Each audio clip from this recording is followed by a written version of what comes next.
The Plath family's story has always carried the weight of something unspoken, and when you watch their episodes closely, it doesn't take long to see that shadow. Years before cameras ever arrived in Cairo, Georgia, the Plaths faced a tragedy that altered every single relationship we see today. The loss of Joshua, Kim and Barry's youngest son, is not just a sad memory in the background. It's the foundation that shaped the rules, the tension, and the emotional cracks that play out on Welcome to Plathville.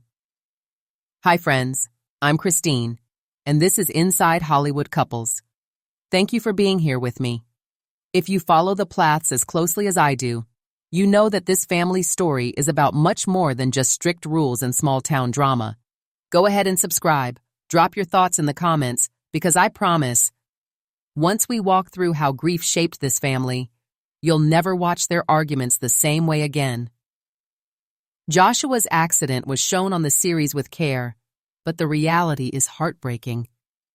Kim has spoken about how deeply she blamed herself. Barry, meanwhile, often appeared to process pain with a kind of stoic stillness. That difference alone, a mother drowning in guilt and a father holding everything in, already sets up an imbalance. When parents respond so differently, the children notice. And if you've watched season after season, you can see the ripple effects in every sibling's journey. Kim responded to grief with control. The rules, the isolation from mainstream culture, the limits on music, clothing, even friendships. These weren't just lifestyle choices. They were part of her attempt to build a world where nothing else could go wrong. Barry enforced those boundaries in his quiet way, but Kim was the one you saw on screen, pushing, correcting, trying to hold the family together by tightening her grip. The older siblings felt it the hardest. Ethan's battles with his parents, his marriage struggles with Olivia, and even the way he talks about his childhood, all of it carries the weight of growing up under rules that were born out of loss. Moriah's emotional confessions on screen, her swing between rebellion and regret, come from the same place. Micah's decision to move out, to model, to build independence so quickly, feels like the opposite response, almost like breaking away before grief could claim him too. And then there's Lydia. Her loyalty, her devotion, the way she often tries to keep peace and defend her parents. It reflects another side of growing up in a house where grief shaped every rule. Lydia learned to survive by embracing the structure, by believing that staying close to her parents was the safest way to honor Joshua's memory and keep the family from falling apart. This is why the wedding episode hit so hard, because it wasn't just a fight or a misunderstanding. It was the eruption of years of unprocessed grief and control colliding in public under the glare of cameras. And once you understand where it started, you can see exactly why things unfolded the way they did. When we shift to Lydia's own story, the contrast becomes striking. Among all the Plath children, Lydia was the one most often shown as dutiful, steady, and close to her parents. On the series, you could see how she carried herself differently from Moriah or Ethan. She rarely raised her voice, she defended her parents' choices, and she took comfort in the structure that others were desperate to escape. So when Lydia's romance with Zach entered the picture, it looked on the surface like a fairy tale moment of stability. Finally, a storyline about love and joy instead of conflict. But anyone who has watched this family knows that nothing with the Plaths is ever that simple.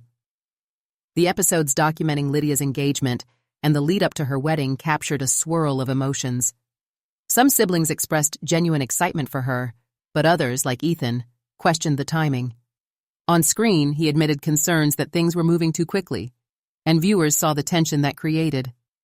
It wasn't an explosive fight, but in this family, even a small disagreement carries layers of history behind it. Every raised eyebrow or skeptical comment reminds us how divided they are about what's best for each other. The real turning point came when Lydia openly admitted she would not be watching her own wedding episode. For most people, reliving the happiest day of your life on camera would be a thrill. For Lydia, it was a firm no. That single choice spoke volumes. To fans, it signaled that she didn't trust what she would see. It was less about the wedding itself and more about the fear of how the producers would frame it, what conflicts they would emphasize, and how the most private day of her life could be turned into someone else's story. That decision split the audience.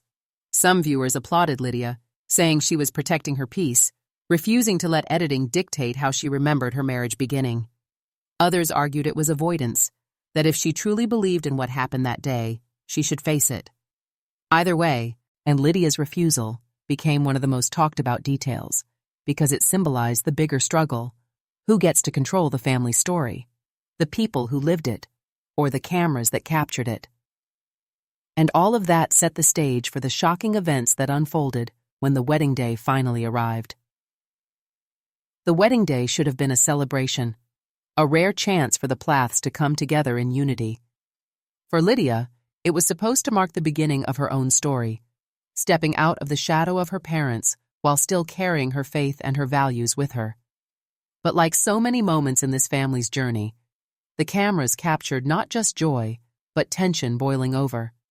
And instead of love being the headline, it was conflict that stole the spotlight. The ceremony itself had its share of tender moments. Lydia glowed with happiness, and Zach's devotion was clear. But even in the background shots, you could sense unease. Ethan looked tense, Olivia kept her distance, and Moriah's emotions were written across her face. Years of division couldn't simply disappear for one day. And as the reception unfolded, the tension finally broke. The incident between Micah and Isaac became one of the most shocking moments of the season.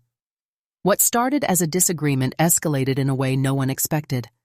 A physical fight between brothers on Lydia's wedding day, in front of cameras and guests. It wasn't just about the disagreement in that moment. It was about everything the family had been carrying: resentment, pressure, unspoken grief, and years of pent-up frustration. When Micah's fist met Isaac, it felt like the Plaths' entire history of buried pain had erupted in public. Fans were stunned, and so were viewers who had followed the family for years. Some defended Micah, arguing that he's carried the weight of independence and frustration for too long. Others defended Isaac, pointing out that he's often been caught in the middle, trying to balance loyalty to his parents with loyalty to his siblings. But regardless of which side people took, one truth was undeniable. The Plath family's deepest wounds had surfaced at the worst possible time. For Lydia, it was heartbreaking. This was meant to be her day of joy, her moment to shine without the constant weight of family conflict. Instead, her wedding became another chapter in the ongoing saga of division. The symbolism wasn't lost on fans. Even love and new beginnings in this family cannot escape the grip of past pain.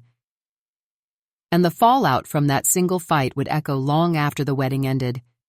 Because for the Plaths, nothing happens in private anymore. Every wound, every argument, every tear is preserved forever on camera. The aftermath of Lydia's wedding day was unlike anything the Plaths had faced before. They'd had disagreements on camera, tense dinners, awkward confrontations, but this time was different. A physical fight at a wedding, and not just any wedding, but Lydia's, shifted the tone of the show entirely.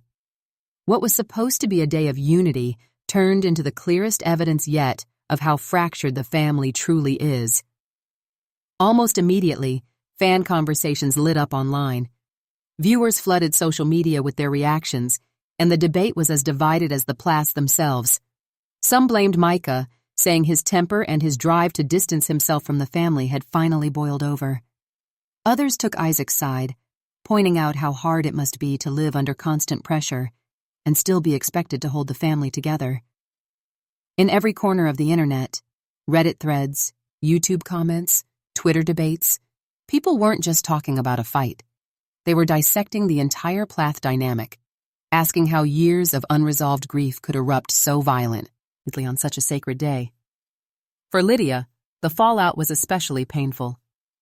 Instead of her wedding being remembered as a moment of love and joy, it was now forever tied to conflict. Her decision not to watch the episode made even more sense after the fight. Why relive one of the happiest days of your life, only to see it overshadowed by chaos? For fans, that choice suddenly felt less like avoidance and more like self-preservation. The producers, of course, leaned into the drama. The fight was edited and replayed, teased in trailers, and positioned as the highlight of the season. To them, conflict drives ratings. But to the family, and to viewers who care about them beyond the spectacle, It raised serious questions. Was reality TV helping the Plaths heal by forcing them to confront their issues, or was it trapping them in a cycle of public humiliation and private pain? In the weeks that followed, you could see the impact. Trust between siblings seemed weaker. Kim and Barry's authority looked shakier.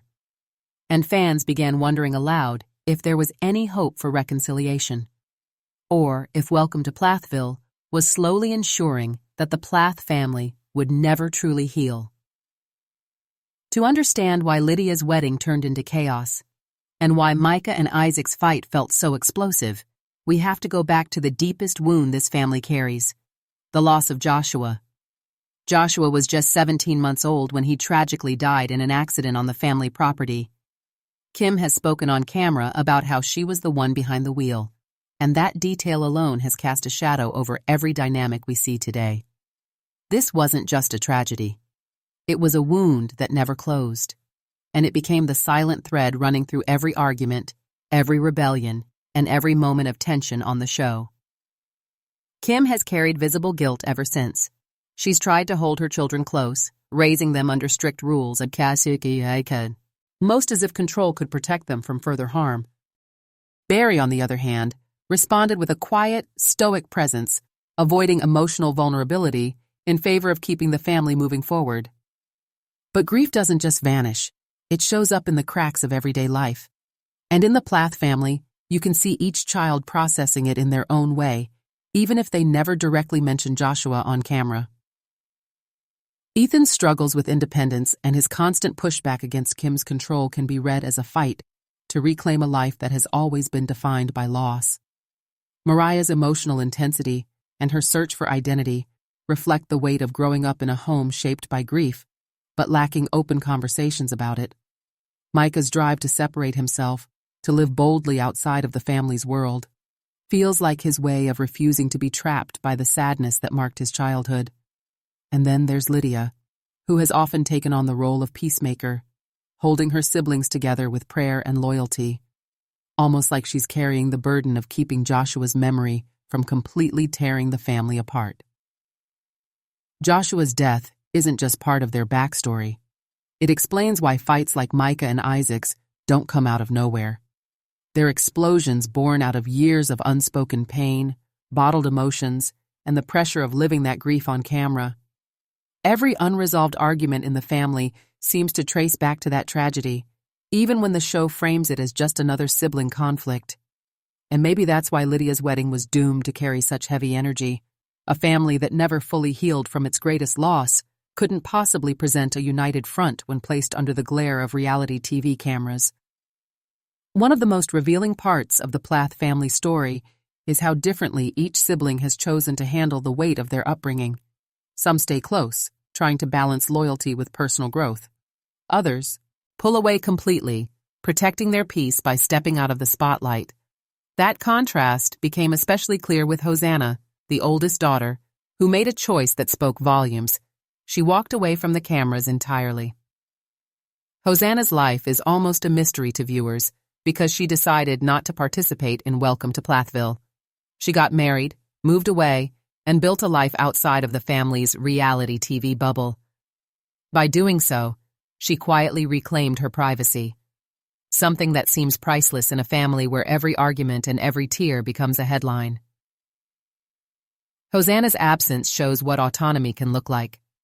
It's not dramatic, it's not messy, it's simply a refusal to have her life packaged for entertainment. But for the siblings who stayed, autonomy has been harder to find. And no one's struggle with this has been more public than Olivia's. From the very beginning, Olivia has been painted as an outsider, the rebellious daughter-in-law who clashed with Kim and stirred tension in Ethan's life. But as the seasons went on, Olivia started pulling back the curtain on how production shapes the story. She's spoken openly about how editing can twist events, how certain moments are exaggerated, and how conflict is often highlighted while reconciliation is downplayed. Olivia's outspokenness brought her both criticism and support.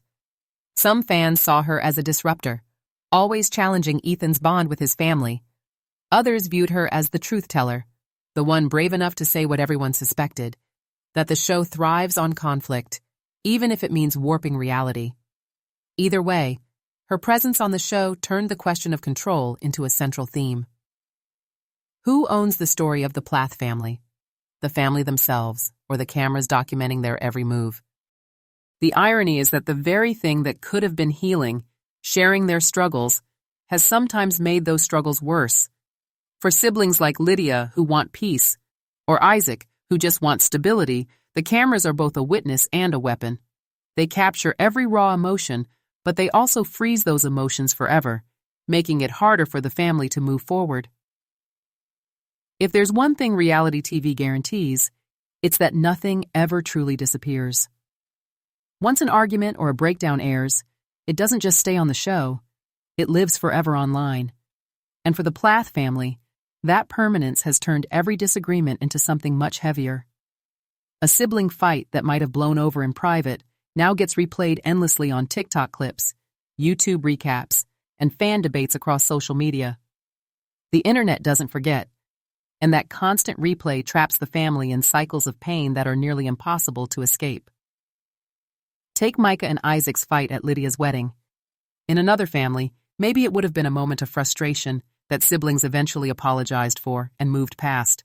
But on Welcome to Plathville, the fight was teased in trailers, slowed down in edits, and broadcast to millions. And after the episode aired, fans dissected every frame. Who threw the first punch? Who should have walked away? Who was really to blame? By the time the conversation had gone viral, the fight wasn't just an argument between brothers. It became a defining storyline, the thing people remembered more than Lydia's vows or the celebration afterward. That's the price of reality TV. Public scrutiny makes healing feel almost impossible. If Ethan wanted to repair his relationship with Kim, he'd have to do it knowing the internet is already rooting for him to stay estranged. If Moriah wanted to reconcile with Olivia, she'd face thousands of comments reminding her of every harsh word they've ever exchanged on screen. Even when forgiveness happens in private, the public narrative lingers, dragging old wounds back into the spotlight. For the Plaths, every season becomes another layer of scars, another record of conflict that fans can scroll back to at any time. And that raises a difficult question. How do you move forward when your past is permanently archived on reality TV? Is it even possible for this family to heal under the gaze of millions, when every attempt at reconciliation will always be compared to what came before? It's the cruel paradox of Welcome to Plathville. The show that introduced the family to the world also makes it nearly impossible for them to truly recover.